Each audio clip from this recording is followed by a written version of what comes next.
With summer in the past and the holidays right around the corner, there is only one singular thing that I'm focusing on for the last quarter of 2025. Welcome back to On the Go with Gauri, a podcast where I, your host, talk about anything and everything on my mind.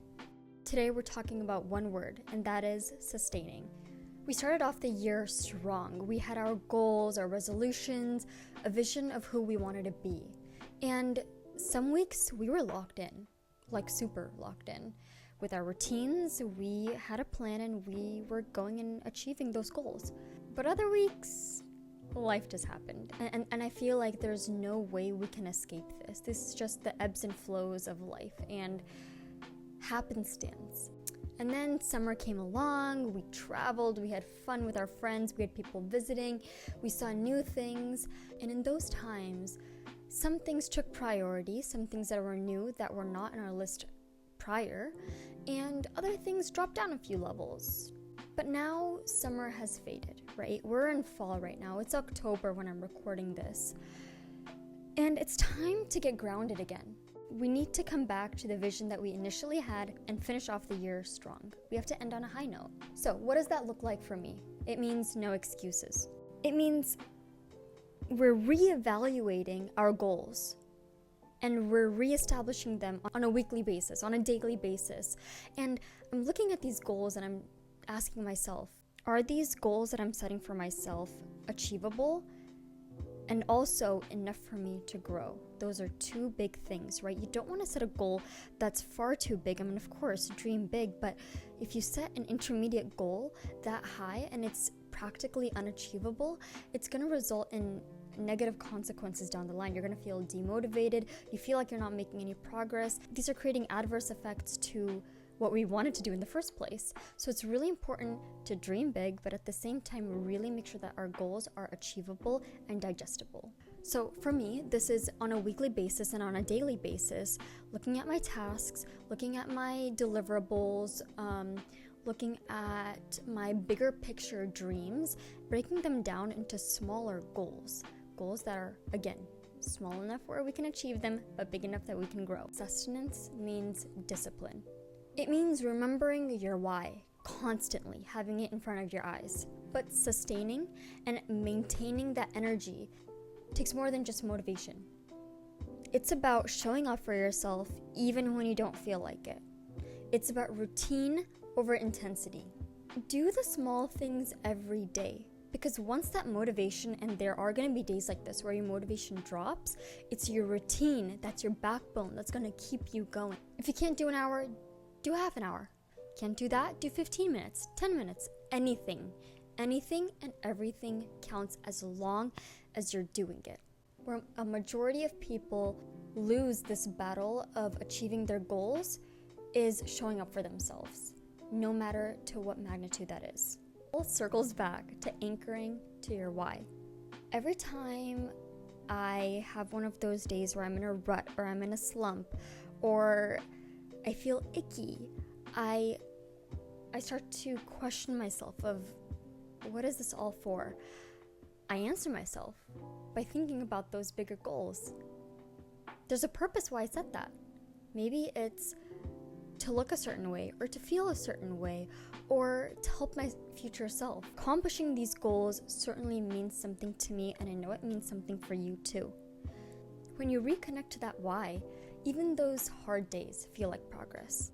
So sustainability isn't only about remembering your why and having drive and motivation and everything that I just talked about, but it heavily relies on systems, whether that be checks or routines or planners or people that keep you accountable. Have those systems when your energy fades. You might get burnt out. You're probably going to get burnt out. You might already be burnt out.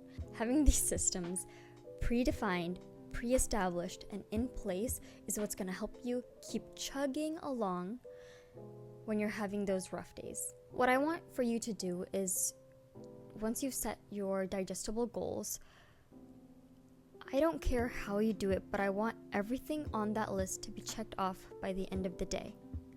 And if you can't, be real with yourself, and maybe shrink that list down, or only keep what's important. Or maybe decrease the duration of some of those tasks or the intensity that you have to do it at. The fact that you attempted it and you dedicated time to it on a daily basis is truly the only thing that you need to succeed. You don't need to go to the gym and have an amazing pump or an amazing workout or PR each and every single time. As long as you go and you go through your sets, perhaps you increase weight on one exercise, or you are able to push through more sets or more repetitions. That's progress. Even if you're walking instead of running, you're still moving, and there is nothing more valuable than that. So at the end of it all, slow down if you need to, rest if you must, and you must at times, but keep checking things off your list. We're in that last quarter of our year. We're in the last stretch. Make it count. Remember how you started off with and the energy that you started off with, and finish that way. You accomplishing your goals this year will serve as further motivation for you to set new goals and new aspirations for the coming year. So, no more choices, no more options, just actions. How hard can it be? There's going to be tasks that you are dreading doing, emails that you have to send, assignments that you have to do. Just do it. Literally, don't even think about it. Just do it. Just do it. Like, literally, don't even think. I mean, think, but like, don't even give yourself the option. Just like you're a robot. Okay, I'm writing an email. Get it done. If it can be done in less than 5 minutes or less than 15 minutes, get it done the second you think of it.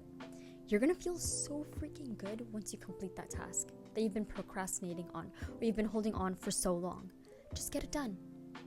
And soon you're gonna realize that that backlog of items is gonna be done, and you're gonna be making progress, and you're gonna feel so light. Just do it.